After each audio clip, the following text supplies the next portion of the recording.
Hi, this is Dr. Lee from Integrative Solutions for the Ankle. Today we're going to talk about flat foot and what can happen to the rest of your body because of your flat foot. So stay tuned.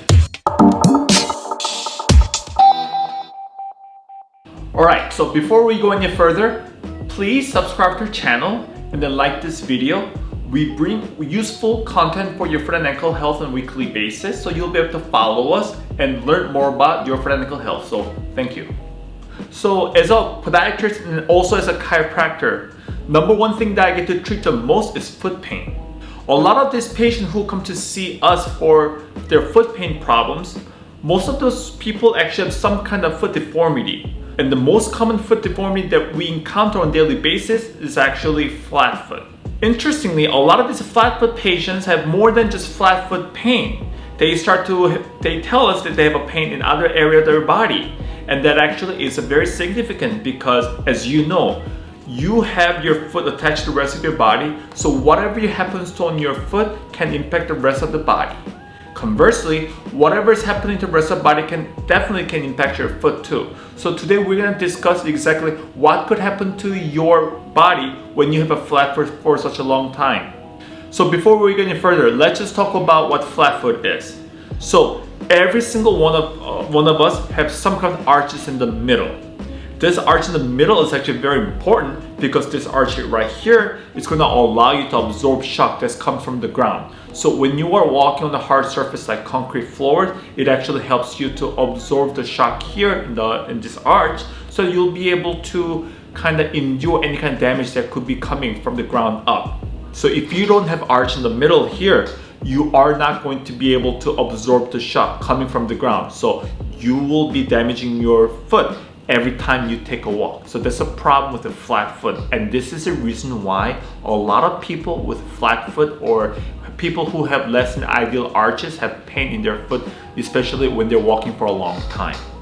Okay, so we talked about what could happen to your foot when you have flat foot, but we're talking about what could be happening to the rest of your body when you have flat foot. So this is your skeletal model. As you can tell, your foot is attached to your leg and the thigh, so it is connected as the rest of your body. So whatever happens here can definitely impact all other aspects of your body. So let's just kind of talk about exactly what could happen when you have a flat foot right here.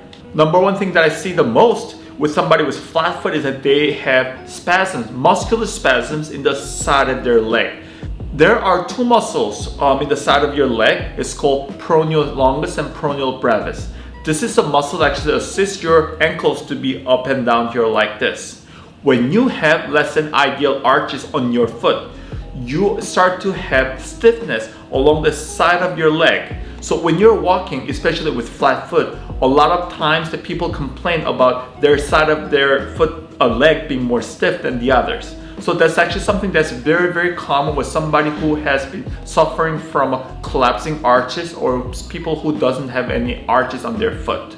Number two things that I see the most common with somebody with flat foot is that they have a stiffness or ache or some kind of problems happening to the back of the leg and back of the thighs. When you lose the arches on your foot here like this, you don't really have the shock absorption that's going to be coming from ground and up. So what usually happens is that you have to work extra hard in the back of your leg and back of your thigh.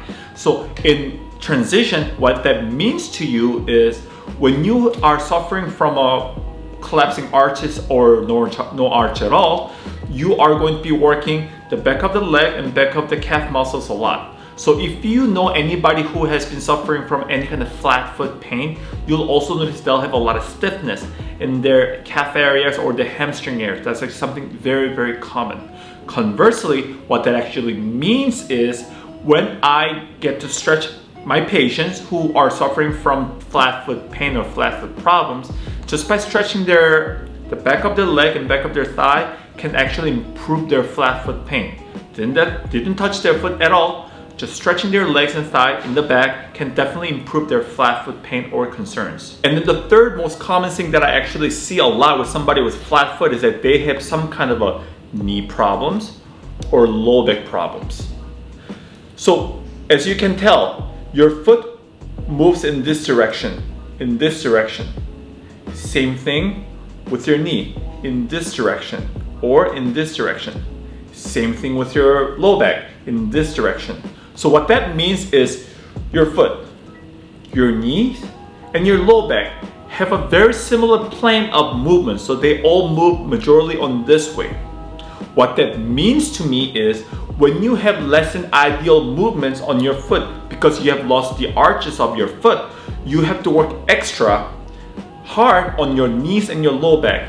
What that means is in return, over time, you're gonna start to have problems coming from this area because it has to work over time to compensate for lack of movement or lack of stability coming from the loss of arches in the foot. So something that I actually see more common with people who has been suffering from chronic flat foot for a very long time is that they have some kind of low back problems or their knee problems. As you may have seen my videos from my previous case studies, you'll notice that a lot of the people with flat foot, I take up their spine or their knee problems more closely than other doctors. This is the same reasons. Because of the fact that they have some kind of damage being done to this area, to your flat foot, they will start to notice the impact from this area because of this. Conversely, what that means to me is by treating this area, you can actually get your foot to be functioning better and much more optimally. It's really important to look beyond what's in foot and ankle area. Like I've mentioned, you can get problems in your knees, your low back, your leg, or your thigh. Muscles and bones alike can be impacted by your flat foot.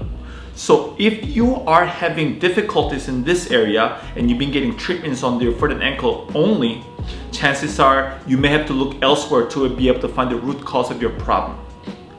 All the areas that I have just mentioned, your leg, your thigh, your knees, your low back, treating those areas can definitely improve your foot and ankle conditions. Why? Because your foot and ankle is connected to the rest of your body. So treating those areas can definitely improve your foot and ankle health. Thank you very much for listening to this short vlog. It is really important that I actually tell other people and then anybody who's suffering foot and ankle pain that they have to look more closely to their entire body than just their foot and ankle problems. More often than not, I get a lot of questions from people who are suffering from foot pain or my even own patient who are just starting care with me that they say that, oh man, Dr. Lee, I've been being treated for my foot for many times. I've been to 3-4 doctors, but it's just not getting better. Can you please help me? And then I take care of their low backs or their knees or their leg, their problem gets better. Why? Because when we look at your entire body as a whole and then treat whatever is necessary that could be impacting your foot and ankle, things are going to be phenomenally different and then vastly improving. All right? So thank you very much for listening to my vlog here today. If you have liked this video to be useful, please like this video and then subscribe to the channel. We'll try to bring more useful content for you next time. Thank you very much. Take care and be well.